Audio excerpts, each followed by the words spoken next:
Hello guys. Yan, meron naman po tayong nilulutong chicken legs. Yan, lagyan po natin siya ng lemon. At ito po ay masarap pong recipe. Lagyan po natin salt at white pepper. Napakasarap po nito. At siyempre, hindi po natin mawawalan ng mixed herbs. Meron din po tayong mixed herbs na halo. Yan. At lagyan din po natin siya ng onions. Siyempre, onions and garlic po. Hindi po mawala dito sa ating marinated. Yan.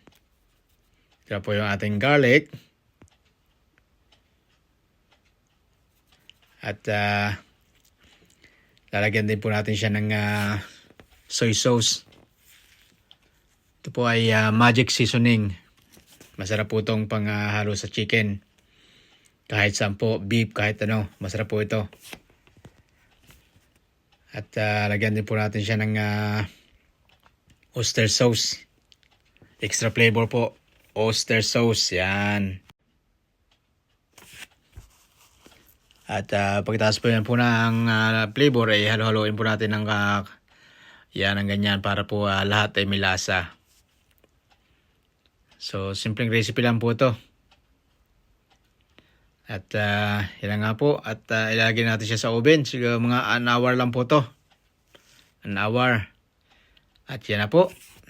Luto na nga po siya. Yan na po. Oh. Browning na siya. At siyempre, masarap to. At hindi mawawalan ang unang tikim.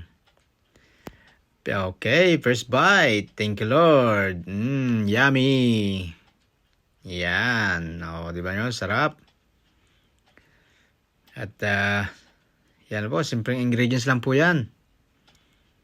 At siyempre, nabusog na nga po tayo, wala na magawa. Kaya dito muna tayo tambay tayo sa labas at gagawa tayo ng ating fence. Yan, so ganito po pag nabubusog, medyo sinisipag. At gawa-gawa po tayo sa labas. Ito po ay mahirap po yun, kita ang kapitbahay. So ngayon po ay hindi natin makikita ang kapitbahay at lalagyan natin siya ng bakod. Yan.